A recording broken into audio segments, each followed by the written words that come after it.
The certificate of surrender from the Principality of Sedate marked a pivotal achievement for the kingdom, one that even the late king, a man of ambition and resolve, had failed to secure. Expanding the territory beyond the Harlech iron mines was a monumental feat.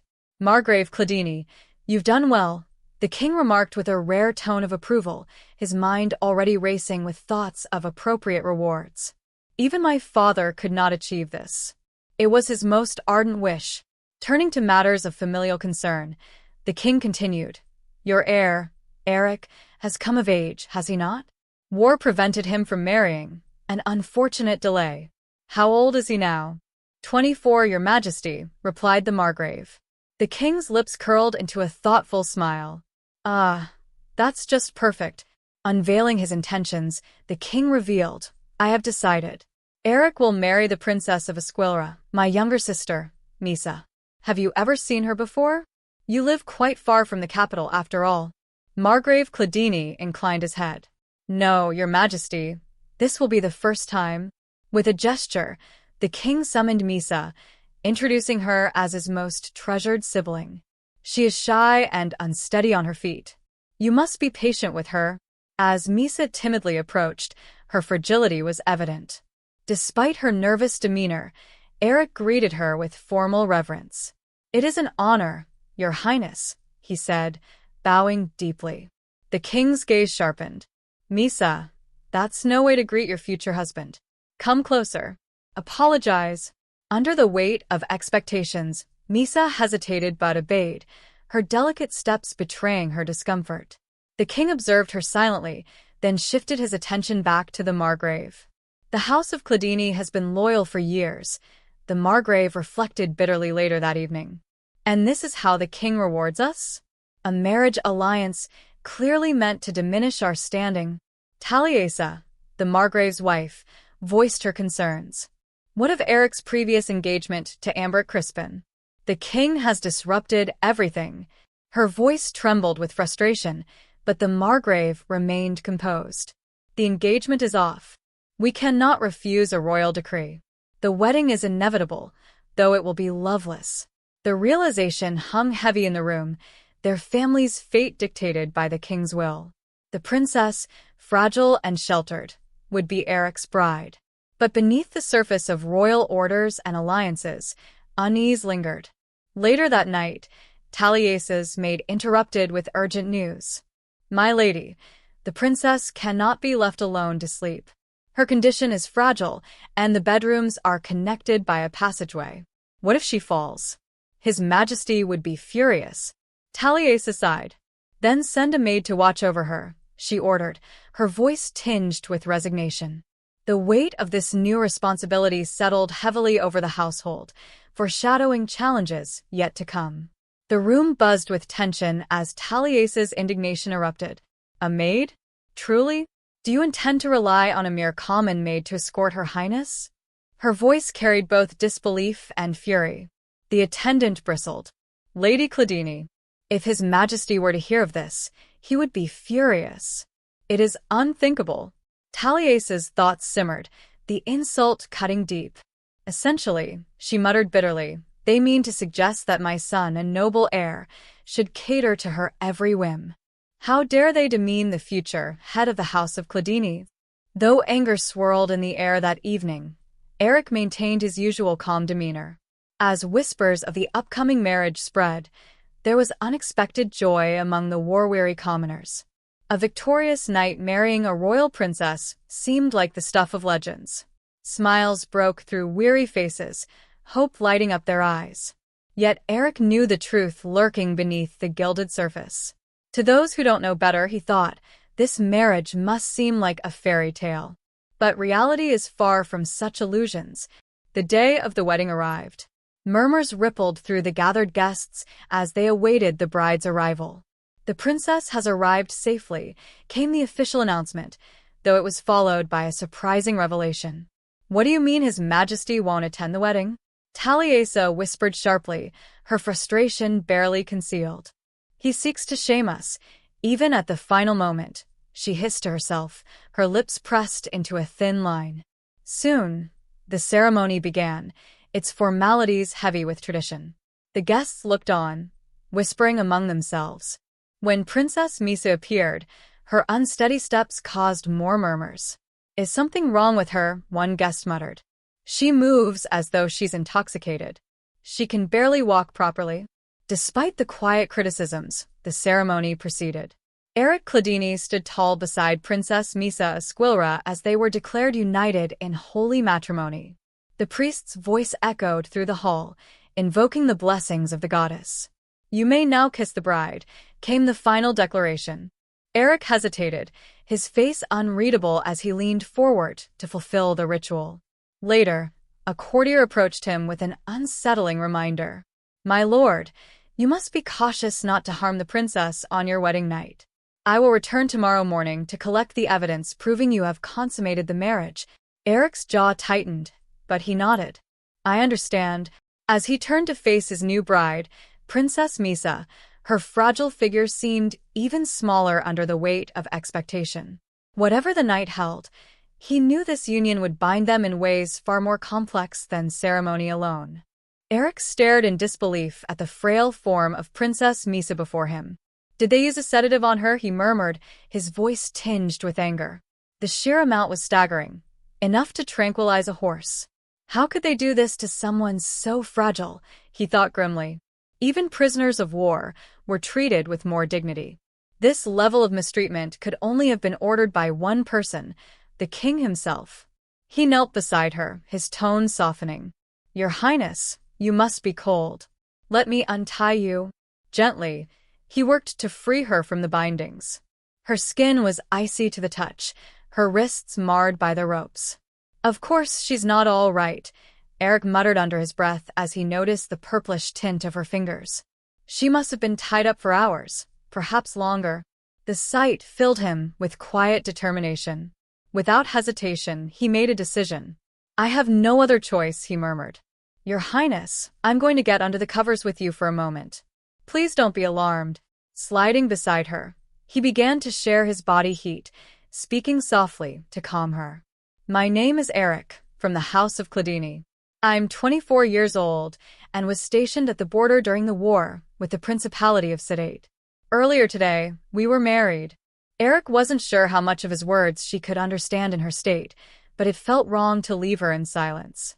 "Winters at the outskirts of the kingdom are harsh," he explained, his voice gentle. "It's important for proper blood circulation to prevent frostbite." Over time, her color began to return. "She's feeling a little better now," Aerik thought with relief. With some rest, she should recover fully. But then, a grim reality struck him. He needed evidence of their consummation to satisfy the court's expectations. Glancing around, he muttered, "What can I use to fabricate proofs?" The next morning, servants arrived promptly. "Good morning, my lord," one greeted, holding out the fabricated proof with deference. "This is for the hierarch." Aerik stopped them as they prepared to attend to Miesa. "Wait," he said firmly. "Her Highness is still asleep. Return later." The servants exchanged glances, but complied. "Of course, my lord," they replied before leaving. Left alone, Aerik sighed deeply. As Miesa stirred faintly beside him, he resolved to protect her fragile state from further harm. Whether born of obligation or burgeoning care, he vowed to shield her from the cruel forces shaping their shared fate. Aerik's voice was calm but firm as he noticed the princess attempting to nibble on something unsuitable. "That's not food, Your Highness," he said gently. Her faint murmur of frustration tugged at him. "You must be hungry," he continued, softening his tone. "Please wait a moment." Retrieving a proper dish, he offered it to her. "Your Highness, please try this instead." Tentatively, Miesa accepted the offering. Aerik watched as her expression shifted, her enjoyment evident. "I'm glad you like it," he said with a rare smile. The household staff noticed his return and began murmuring. "Master Aerik has returned, with Her Royal Highness." One of them muttered darkly, "So, it has come to this." Noticing her restless movements, Aerik intervened quickly. "Your Highness, that's dangerous. Please come down."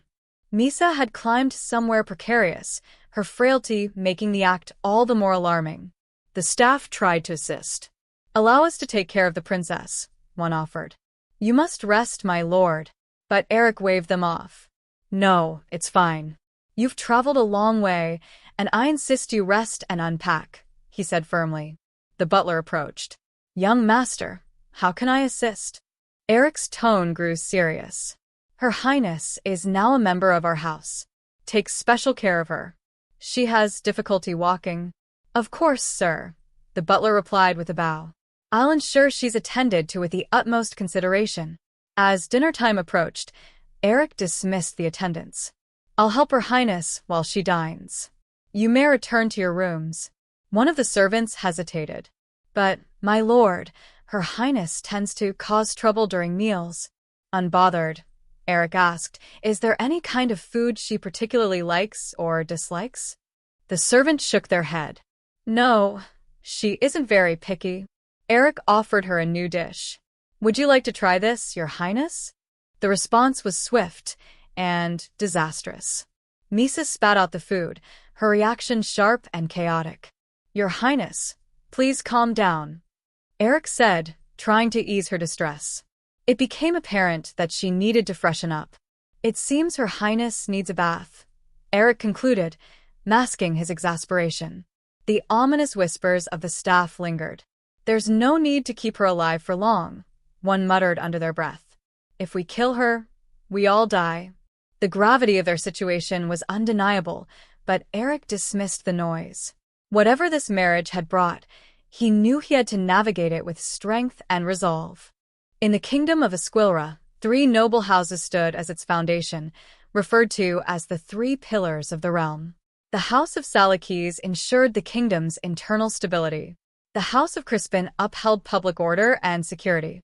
And the House of Cladinae protected the kingdom from external threats. Each house wielded immense influence, shaping Esquillre's politics and military might. The previous king, Bermalik II, ascended the throne as the firstborn son of the Salakese Duchess, the king's first queen. History remembers him as the tyrant king, a ruler who turned his back on duty, choosing to govern through violence. Under the guise of protecting royal authority, Bermalik II orchestrated the massacre of the House of Salakese, his own maternal family. Unsatisfied with their annihilation, he turned his ire toward the remaining 2 houses, attempting to crush their influence as well. The oppression grew unbearable. In response, the surviving houses, Crispin and Cladinae, united. They clandestinely arranged a betrothal between their heirs, planning to overthrow the tyrant once the ongoing war concluded. Yet their plan faltered. The House of Cladinae emerged as undisputed heroes of the war, earning the unwavering admiration of the kingdom's weary populace, long tormented by Bermalik's reign. Sensing a challenge to his authority, the king plotted to eliminate this threat.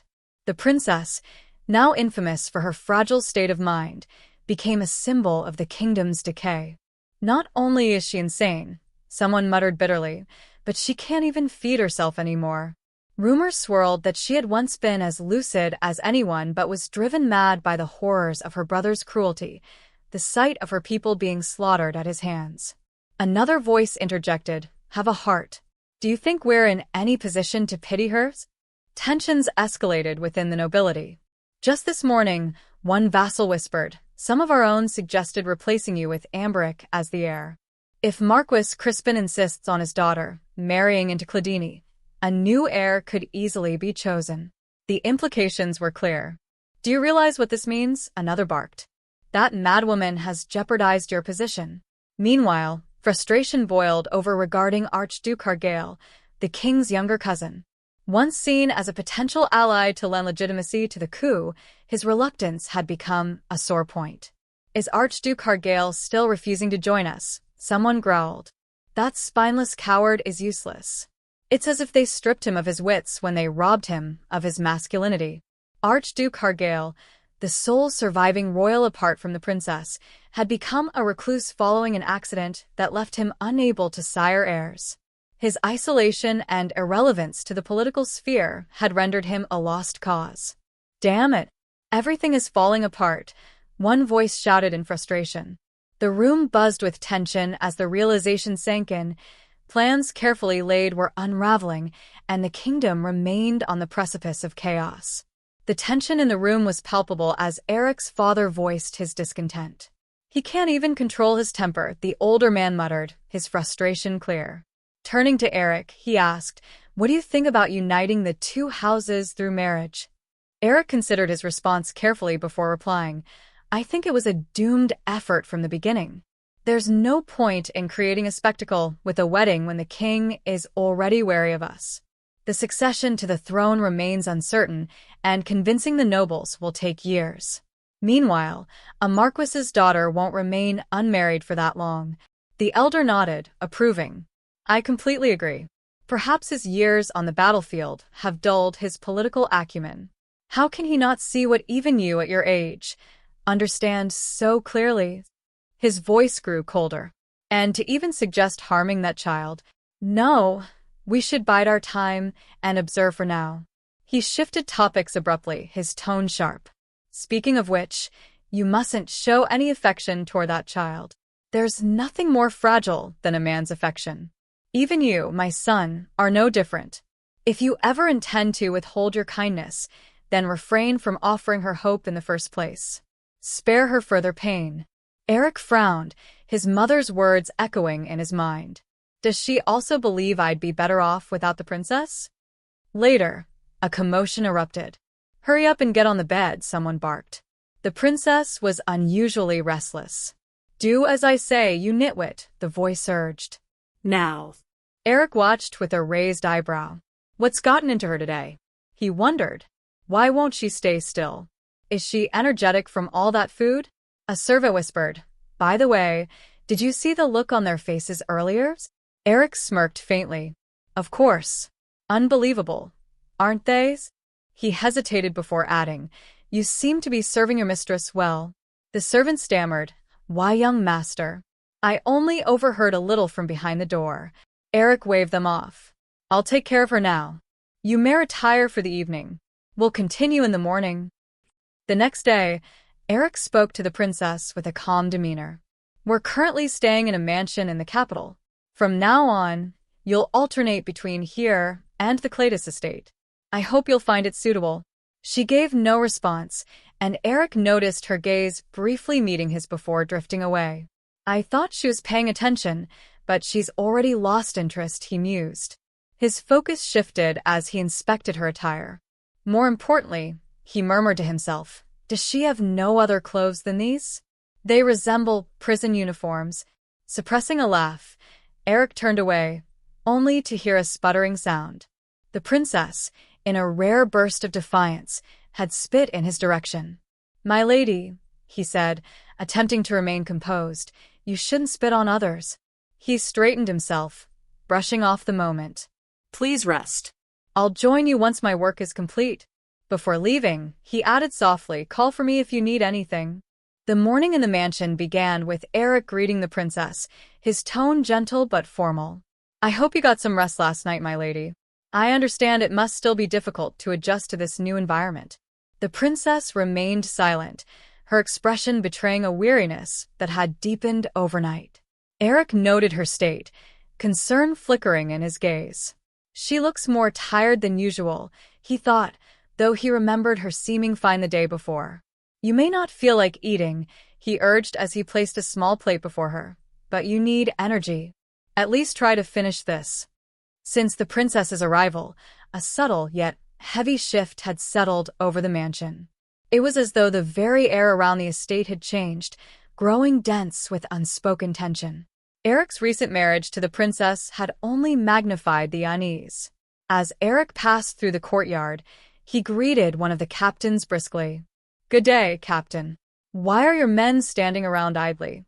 Have they already finished their training for the day?" The men stiffened at his words. "And no, sir," came the captain's hurried reply, and they quickly resumed their work. Meanwhile, Margrave Cladinae had taken to avoiding meals with the rest of the family, his frustration evident. His absence during family gatherings only served to irritate Lady Cladinae, who grew increasingly displeased with her husband's inability to control his emotions. The servants of the household, who had always been meticulous and composed, now seemed uncertain and uneasy. Yet, despite the changes around him, Aerik remained unshaken. Calm and collected as ever, he carried himself as if nothing had changed. Elsewhere in the mansion, a maid hesitantly informed Aerik of the princess's whereabouts. The mistress was wandering about the mansion earlier this morning. She's currently in the maid's work area. Again, Aerik's voice held a note of surprise but no annoyance. The maids, gathered in the working area, whispered among themselves, stealing glances at the princess. She lay atop a pile of clean laundry, sound asleep. "She must be really comfortable on that pile," one maid remarked. "She's been asleep all day without stirring even once. I suppose those clothes make a soft mattress," another chimed in, though her tone held some doubt. "But is it really okay for her to lie there? Even if we've washed them, they're still clothes we wear." Their attention drifted to the princess's hair, which shimmered in the sunlight streaming through the window. "Look at how her hair sparkles," one of them murmured in awe. "Even the finest silver would seem dull compared to her locks." Another maid giggled, recalling a memory. "I once saw a cat that looked just like her. Its fur was the purest white I've ever seen." The others nodded in agreement, momentarily enchanted by the princess's otherworldly beauty amidst the mundane setting of their workspace. The maids chuckled softly, reminiscing about the princess. "She must have been so adorable," one of them said, her tone lighthearted. Suddenly, they stiffened as Aerik entered the room. "Ah, "Why, young master, you've arrived." Aerik's gaze swept the room. "Are Mistress Cladinae's 2 maids away again?" "Why, yes, my lord," one of the maids replied nervously. "We've been taking care of the mistress in their stead. We've already informed the butler to let Lady Cladinae know the mistress is here with us." "Good," Aerik said simply, his voice calm. He glanced at the pile of clothes. The floor seemed too cold and hard. "So you laid her here?" The maids nodded hesitantly. "You may get back to work," he instructed. "I'll take care of her now." As he moved closer to the princess, she stirred and let out a soft, distressed noise. Wah." arg. "Nia, please wait for me to put you down, my lady," Aerik said gently, attempting to calm her. "You'll hurt yourself if you're not careful." The princess's reaction caught him off guard, and as he carefully adjusted her position, his thoughts wandered. Over the past few days, he had observed her closely. It struck him that she didn't seem to like him much. "It feels as though she only thinks of me as a means of transportation," he mused. Noticing a small piece of string tangled in her silvery hair, Aerik hesitated. "My lady, please allow me to remove this piece of string from your hair," he said softly. The princess flinched slightly, her reaction sharper than expected. Did I startle her that badly? Aerik wondered, concern flickering across his face. One of the maids, overhearing his thoughts, spoke up to ease the tension. "You know, young master, I once saw a cat that looked just like her. Its fur was the purest white I've ever seen." Aerik didn't respond immediately, but his mind was elsewhere. Judging by how they leave their princess to our maids nearly every day, and how rarely they seem to engage with her themselves, something feels amiss. He sighed quietly, his thoughts shifting to broader matters. "There's also the issue of feeding the people on our estate," he reminded himself. "Too many problems at once, and now this." Pausing, Aerik turned to an aide nearby. "After sending someone to tail him, as you requested that day, I've received confirmation," the aide began. Aerik's expression hardened. "And they met again last night in that house at the outskirts of the city." A brief silence followed before the aide added, "That barmaid." Aerik's jaw tightened, the weight of this revelation only adding to the burdens he already carried. When Aerik's father had unexpectedly suggested an engagement with the House of Crispin, Aerik was the only one who found it strange. On the surface, the proposal seemed perfectly natural, making sense to the vassals and knights of the House of Cladinae. Yet, despite its outward logic, Aerik couldn't shake the nagging feeling that something was off. From that moment on, he began closely observing his father's actions, and not long after, he discovered something unsettling. A barmaid had been visiting his father's private quarters. This was the first time Aerik had witnessed his father acting so far below his usual moral standards. Although disappointed, Aerik didn't make it an issue at the time. With the war ongoing and the need to focus on surviving and fighting, he decided to investigate quietly. After some digging, he found nothing suspicious and chose to turn a blind eye to the situation. However, after the war, things took a new turn. Aerik's father brought the barmaid with him to their residence, even going so far as to have Sir Kelvinec, his right-hand man, marry her as his second wife. His father's devotion to the woman was undeniable. With no choice but to act, Aerik sent a discreet letter outlining his father's actions, along with evidence of his misdeeds. Today, he received a reply through the head maid, Edile. Lady Cladinae's message was clear. She no longer wished to be bothered with reports about the matter. Let others have him. He's old and wasted now, she had written. Aerik found himself somewhat relieved, realizing he no longer had to endure dinner with his father every evening. That, too, had been Lady Cladinae's sentiment. Had the woman been a noble, it would have been easier to track her movements, but Aerik found it difficult to learn anything more. She didn't appear to have any contact with her employer, and the house at the city's outskirts had no visitors except for Sir Kelvinec. He sighed, feeling that there was no new information to be found. When he received his mother's response, he wasn't surprised. It seemed that, from the very beginning, his father and the barmaid had been nothing more than business partners. It made sense that this would be her view. Aerik, lost in his thoughts, barely noticed the princess until she approached him. "Did I wake you?" he asked, concerned. "Is there something you need, my lady?" As the princess stood before him, he found the interaction oddly pleasant, especially after she had previously avoided him. Despite the ongoing political tension and his own reluctance to marry, a new emotion began to stir within him. He realized he would spend his life with this woman, and the reality of it shifted something inside him. As a child, Aerik had learned about chivalry, and the concept had filled him with pride and a sense of responsibility. But as he grew older and learned the harsh realities of life, that naive admiration for chivalry was shattered. He realized that, in the end, his role was simply to produce heirs and strengthen the Cladinae bloodline. He had stopped caring who his future wife would be, seeing the marriage more as an obligation than a personal choice.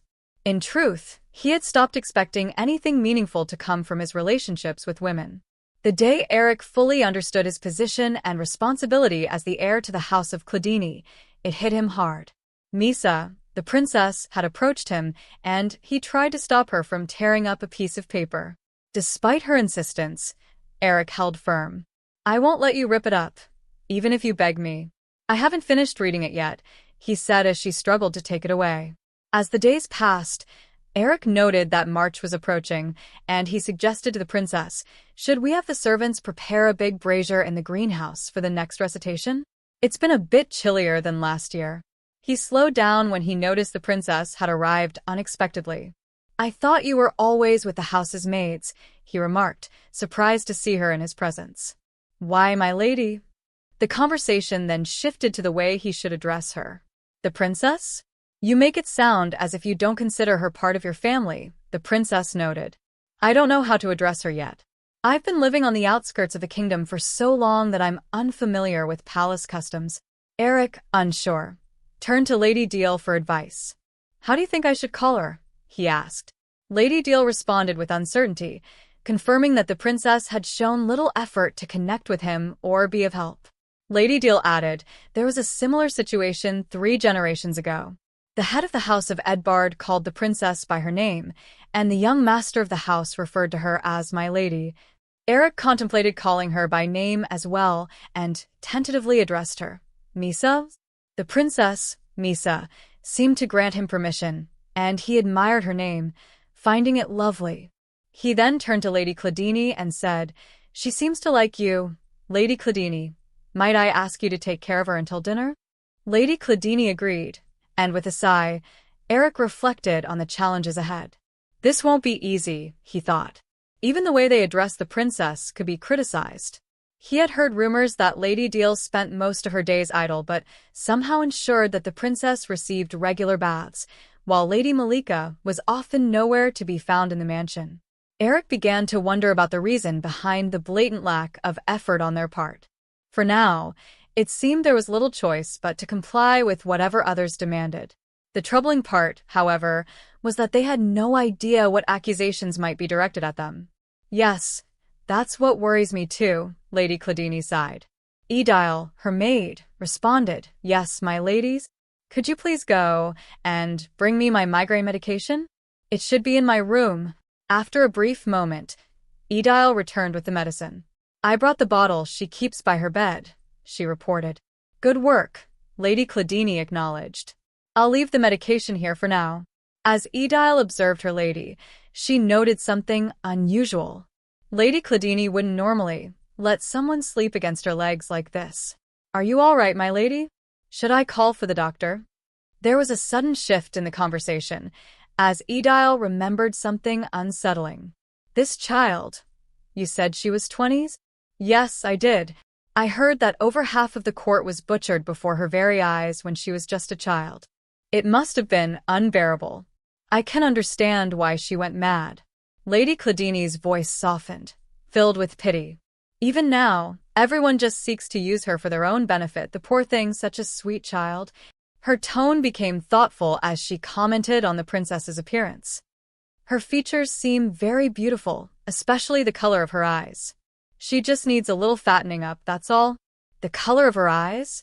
Edile questioned, puzzled. I've never really seen her face, with all the hair that usually covers it. She thought for a moment, then hesitated. Wait, could it be? Lady Cladinae paused, suddenly realizing something. Miesa, we must cut your nails a little, and let's brush your hair too. When Edile confirmed that Miesa had been with Lady Cladinae all morning, Lady Cladinae's thoughts deepened. She's with Mother? Yes, my lady. She's been with Lady Cladinae all morning today. I see. At that moment, Aerik entered the room, his presence startling Lady Cladinae. Hello, Aerik, she greeted him, though she was caught off guard. Aerik, upon seeing what was happening, was taken aback. What is this? I was just about to cut Miesa's toenails, Lady Cladinae explained. I thought it might make it easier for her to walk. Aerik frowned slightly. Mother wanted to cut Miesa's toenails herself.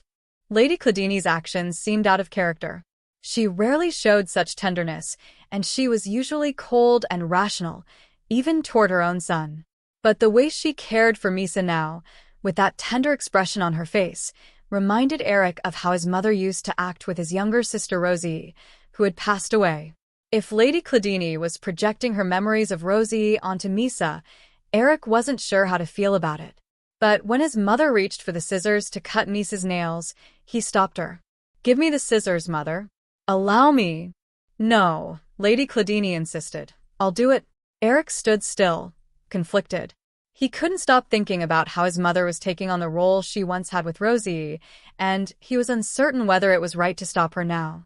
Still, he felt a lingering concern about what these gestures of affection might lead to. The sight of Miesa staying still in front of them almost felt surreal. The princess's behavior was making everyone uneasy. There was something strange in her expression that didn't seem good. Her discomfort was palpable, and it irritated some of those watching. Wait, what was that just now? Someone thought to themselves, trying to make sense of the situation. After a moment of reflection, it became clear.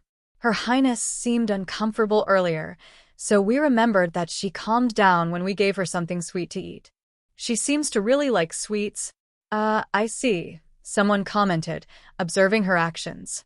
Look at how Miesa eats. It's as if she's a little chipmunk, isn't it? Yes, another replied. We're lucky that Her Highness likes sweet things. It's wonderful to see her eating so well. Despite the compliments, there were still concerns. Make sure to chew thoroughly, my lady. Don't just swallow your food whole. As Miesa ate, one of them couldn't help but wonder how she had reminded the lady of Rosie. How on earth did the princess remind Mother of Rosie? All they have in common is that they share a similar eye color, but then again, Aebric's eyes are blue as well. Yet, Mother has never shown him any special preference. How strange. Meanwhile, preparations for the meal took longer than expected, with the quail taking more time than anticipated. You may leave it on the table and go, the young master instructed. Yes, young master, came the reply. While things settled, the young master noted that the princess seemed more docile ever since they began eating alone. She may still need a little care, but it's not that bad. Suddenly, Miesa started flailing, her discomfort rising rapidly. "What is it? Are you not feeling well?" someone asked, worried. The princess was visibly struggling. "Is it the roasted quail, my lady? Would you like me to take it away?" one of the attendants offered, but it was too late. The maid said she'd eat anything, but take this dish back to the kitchens. A lingering question echoed in their minds. Has she ever gotten sick from eating quail before? Mistress Cladinae was lying on the cold floor, and her attendants were concerned. They urged her to move and lie on a blanket instead, as the floor was too cold and hard. Despite their efforts, it seemed she had no intention of moving. They gently helped her onto a softer, warmer surface, reassuring her that it would be more comfortable. "See? Isn't this much better?" they asked before adding, "We should get you something to put on top too." "Are you feeling sleepy, Mistress Cladinae?" Some of the attendants were confused by the way she muttered to herself. "Why does she keep talking to herself?" one asked. Another replied, "It's so weird. It's not like Mistress Cladinae can understand anything she says." But one attendant thought differently. Maybe she gets the gist of it. "The young master does that all the time, doesn't he? He keeps talking to her as if she understands, and always carries her around like this. I don't think I've ever seen Mistress Cladinae's feet touch the ground." The others found it strange, especially considering the young master had never shown interest in women before. One attendant joked, maybe the young master actually prefers her, but was quickly reprimanded. "Excuse me? Do you have a problem with the young master getting along with his own wife? Watch your tongue if you don't want to get kicked out. The walls have ears." The conversation shifted, and one attendant mentioned that it would be nice if Mistress Cladinae had nicer clothes. "She's always in such shabby rags," they noted. "It's probably because her clothes get dirty often, especially when she's eating," another added. The idea of making her a bib to protect her clothes was suggested. "We can embroider it with pretty patterns," one attendant said excitedly. "Yellow flowers would look great on Mistress Cladinae," another suggested, while another chimed in with their own idea of a different design. As the attendants continued discussing, they realized that it was already past lunchtime. "I wonder if she ate anything," one said. They recalled how Mistress Cladinae had been particularly tired that morning, just like her first day here, when she had stayed in bed all morning. "She probably hasn't had any lunch today," they speculated. It was clear that she hadn't interacted much with the maids either, which concerned one attendant. "I doubt I can entertain her as well as they do," they said. Meanwhile, it was noted that after Mistress Cladinae had fallen into the garden stream earlier, she had taken a bath, eaten lunch, and then napped. "She's currently in the maid's working area again," they added. One of the attendants was shocked to hear that she had fallen into the stream. "She fell into the stream?" they asked. The others explained that she had been with Lady Cladinae on her way to the chapel when she saw some fish in the stream. She tried to get a closer look and accidentally fell in. "I see," the attendant replied. "So she was with Mother. Then she mustn't have been in that much danger." They all agreed that Mistress Cladinae had been busier than most of them that morning. However, it seemed she wasn't fond of the chapel. "There's not much to do in there, after all," one attendant remarked. At first, Mistress Cladinae had obediently followed Lady Cladinae to the chapel. "Would you like to go to the chapel with me, Miesa?" Lady Cladinae had asked. However, once they arrived, Mistress Cladinae started whimpering at the gates and refused to go inside. As a result, Lady Cladinae had no choice but to leave her outside with the ladies-in-waiting until the service was over.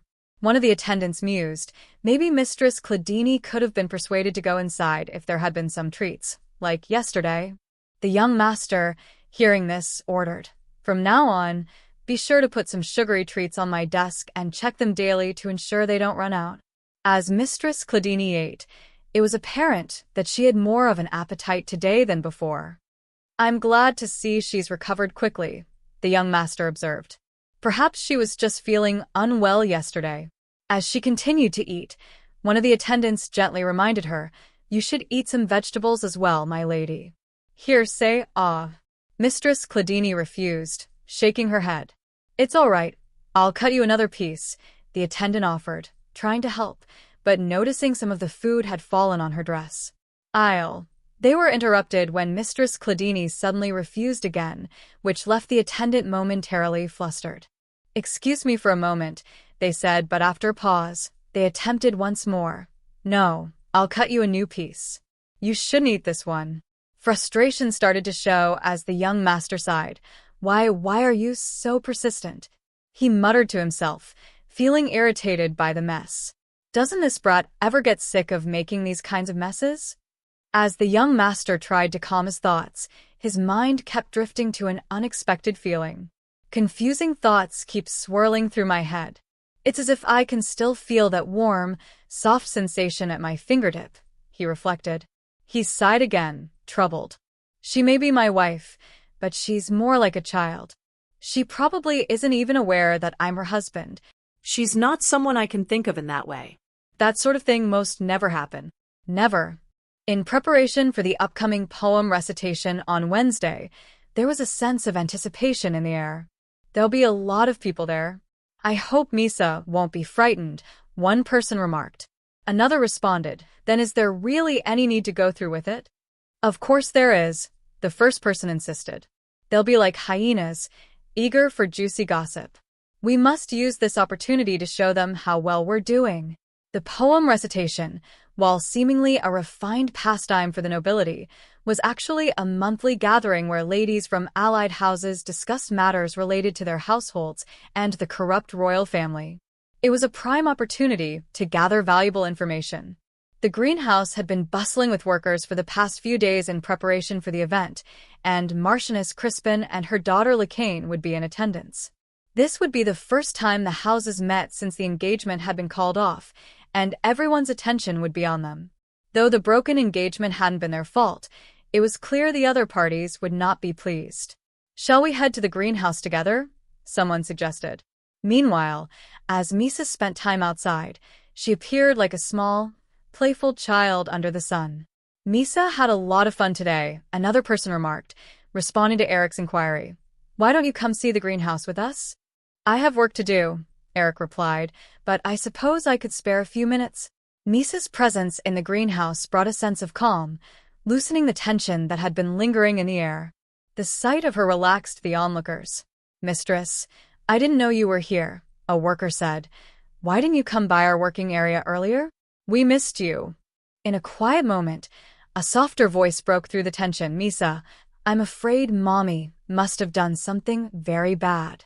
Even Mommy has to be punished if she does something wrong. You understand that, right?"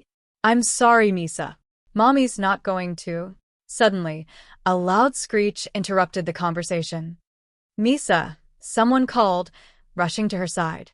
"Are you all right? Lean on me." "What happened?" the young master asked, concerned. I don't know, young master," the attendant stammered. "She just suddenly—" "Why?" the young master asked, clearly puzzled. "It might be because of that bird," the attendant replied. "That bird?" the young master questioned. "The princess doesn't like birds very much, as you can see," the attendant explained. "I think it's clear that this is more than just a little aversion to birds," another voice chimed in. "Well, the princess is a little odd after all," someone else remarked. "Shouldn't you have told us something like this in advance?" another voice raised, agitated. "How can you declare yourself as the princess's lady-in-waiting when you refuse to do the most basic duties? We bathe and clothe her every day, don't we? I don't understand why we should be scolded just because we forgot to mention one tiny thing." "Excuse me," came the sharp response. The atmosphere tensed as one of the attendants struggled. HNGH. "I'll take Mistress Cladinae elsewhere and calm her down for now," someone interjected, attempting to de-escalate the situation. "Was this why she refused to eat the roasted quail?" the young master inquired. "I'll make sure no more poultry dishes are served," came the swift reply. "I'll also have the servants remove all the birds from the greenhouse." "Do you want to go to the garden?" one of the attendants asked gently. "A bird might fly by."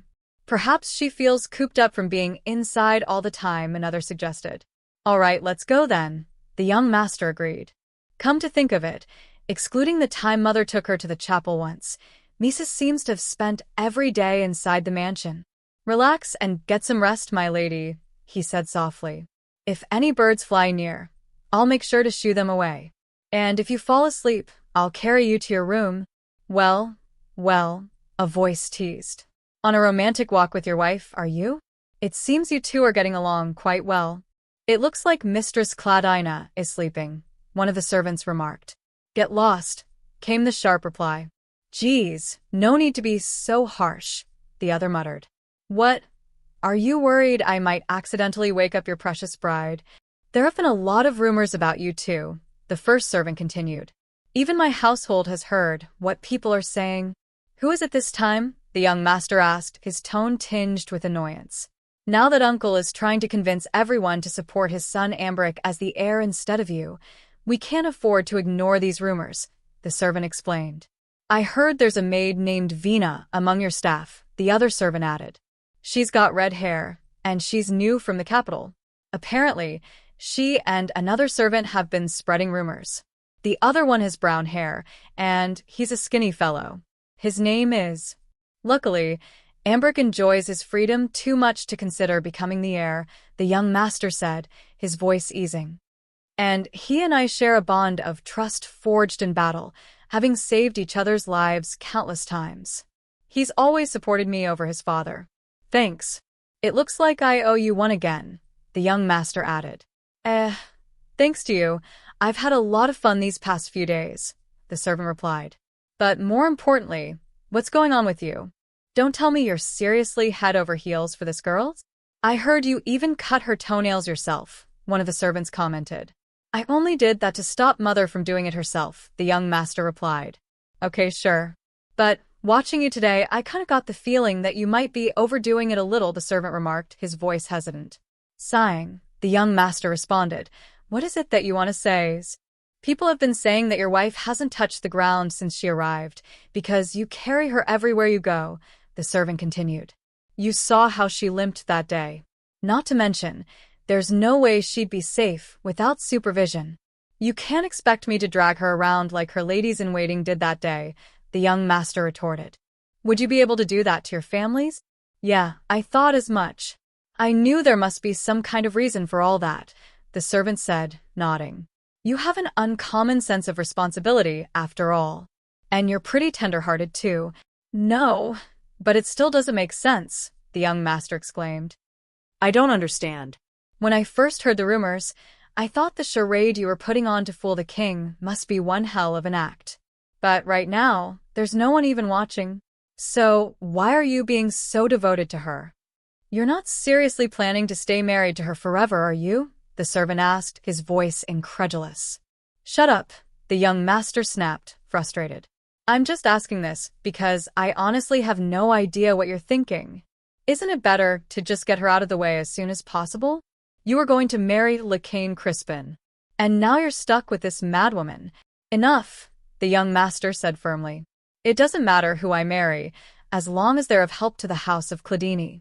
Now that the princess is part of our family, the king will leave us alone for a while. Right now, there's no better advantage we could have. My marriage was unavoidable, but still the best possible choice nonetheless. He paused, his tone softening as he continued, as for my kindness towards her, she knows nothing. She doesn't know whose lap she's sitting in right now. She doesn't know how she's being mistreated. I don't want to make her any more miserable than she already is. The servant nodded, sensing the depth of his master's words. Well, I guess it's true, everyone treats the princess like she's some kind of plague. A plague, huh? The young master murmured, his thoughts drifting. A few days later, the poem recitation event was held. Ladies from families connected to the house of Cladinae began to gather in the greenhouse. Among them were Marchioness Crispin and her daughter. After everyone was seated, Aerik and Miesa made their appearance and exchanged a few polite words of greeting. However, the moment they stepped forward, they were immediately met with dozens of prying gazes and insincere congratulations. The palpable tension between the house of Crispin and the house of Cladinae also drew everyone's attention. We'll retire to the mansion now, as it seems my wife is tired, Aerik announced. We hope you may enjoy yourselves regardless of our absence. Wait, someone called out. What's the matter? Aerik asked, turning back. There's a certain matter I wish to speak to you about, the person said. Aerik frowned. Coming to see me like this is a rather unwise decision, my lady. I'll be brief, as there's not much time. No matter what you do, don't make a child, the person warned before taking their leave. Later, in a quiet moment, Aerik's mother approached him. Did you make sure to drop your handkerchief? She asked. Yes, mother, he replied. And did you say what I told you to say to that son? She pressed. Yes, he confirmed. Did you see them earlier? Nuzzling up like that in front of everyone. How disgusting, she said, her tone filled with disdain. But I suppose she is the type of girl men would like. She has a pretty face and no thoughts in her head. You need to be the one to become the lady of that house. That's the only way you and I can get the treatment we rightfully deserve. Lacane Crispin had been raised her entire life to be the perfect lady of a noble house, her only purpose in life to fulfill that one role. But deep down, what she truly wanted was something entirely different. I've had far too many things on my mind lately, Lacane confessed. Thanks to my father, who has become obsessed with that barmaid, I've suddenly had to take care of all the matters of the house by myself. One of the major issues weighing on her was the state of the Cladinae estate. The people have suffered from the long war, and now they don't even have enough food to make it through the summer. If we can hold out until fall, the soldiers who have returned to their farmlands will harvest the crops, and things will slowly go back to normal. Normally, the House of Cladinae would have been rewarded for their contributions to the war, but all the king gave them were trivial war trophies and the Harlech iron mines. The development of the mines would take years, and they wouldn't be of much help in securing the food they desperately needed.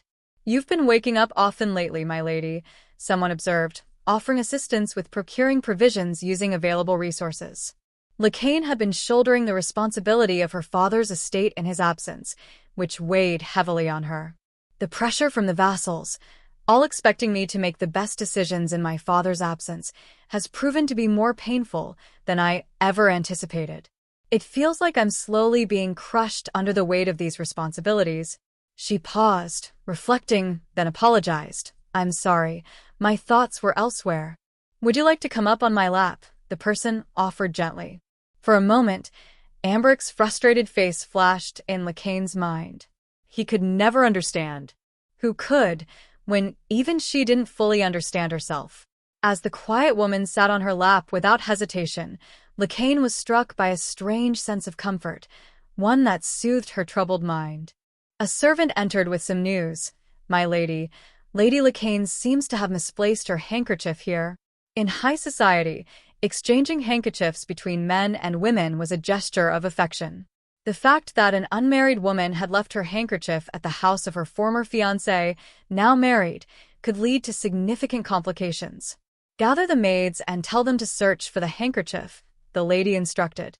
Also, make sure they know it belongs to Marchioness Crispin to avoid any unnecessary rumors. Yes, my lady. She then gave further instructions. I'll be brief. She must be dealt with within 2 years at the latest. I can arrange it by tomorrow if you wish. No, if we rush, we might spoil everything, the lady replied thoughtfully. More importantly, we need a way to communicate more freely. We can't keep coming up with excuses to visit the Cladinae mansion. We can meet in town, was the suggestion. I can go out whenever I want. When and where would you like to meet? I'll adjust my schedule to fit yours. Later, as they sat down for dinner, the lady addressed Miesa. Our family will be dining together tonight. I hope you won't cause too much of a fuss. No, Miesa, she added quickly. Forget what I just said. Do whatever you want, as long as you eat enough. Your neck is too thin, my dear. As the evening continued, the lady gently brushed Miesa's hair, praising her quietly. That's a good girl. But then, a sharp remark was made. A dog would have better table manners than her. She's only practicing, darling, the lady responded, her tone softening. Don't say such things to her. What? Just use your hands, my lady. It's easier that way, a voice suggested.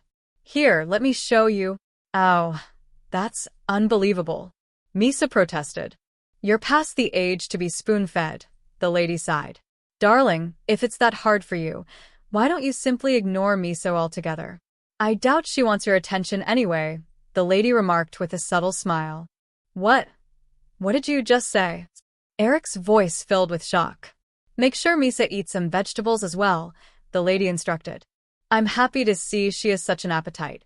Aerik, you should chew more, my lady, she added, reminding Miesa not to swallow her food whole. Just remember we need to visit His Majesty soon, the lady continued. Make sure she doesn't have any bruises or scratches on her by then. You're right, Miesa replied between bites. The conversation turned to the upcoming royal visit. There are only a few days left now until you visit the palace. Have you prepared a gift for His Majesty, Aerik? I've chosen something suitable, he answered, reassured. I trust you'll do well, the lady said, though a hint of concern lingered. But I do hope nothing goes wrong. In Esquillre, it was customary for a married couple to visit the bride's family soon after their wedding. For Miesa and Aerik, that place was the royal palace. Load this luggage onto the carriage as well, the servant was instructed as the preparations continued. As the carriage approached the palace, preparations were underway for the morning departure. It was an unusual sight to see the princess's lady-in-waiting perform her duties so flawlessly for the first time. Though the marriage had been surrounded by whispers and pity, and the expectations had been low, the man had found that, as a wife, she wasn't as bad as he had imagined. The lady-in-waiting, though perhaps unaware of his presence or even his name, seemed like a good enough person to protect. That was enough for him. He reassured her gently, It's all right, my lady. I don't mean to scold you. I merely wanted to ask. Let's head out now. Please follow me. The sunlight streamed through the wide palace windows, blinding his eyes. The cold, gray marble floors stretched endlessly, giving the palace a grand yet chilling atmosphere. It was likely meant to evoke awe in visitors, but for him, given his knowledge of the king's cruel acts, it only sparked revulsion. The king had inherited the throne 20 years ago, quickly stabilizing his power thanks to the influence of his mother's family, the powerful House of Salakis. However, 12 years ago, when many were away fighting in the war, the king had suddenly undergone a drastic change. The palace floors had been soaked with blood, new victims falling one after another, their bodies hitting the ground even before the bloodstains could be wiped away. Walking down the grand corridor, he couldn't help but wonder how many lives had been lost on these very stones. When they arrived, they greeted the king, who acknowledged their presence. Indeed, it's been a long time since we last met. Miesa seems to be doing well, he remarked casually.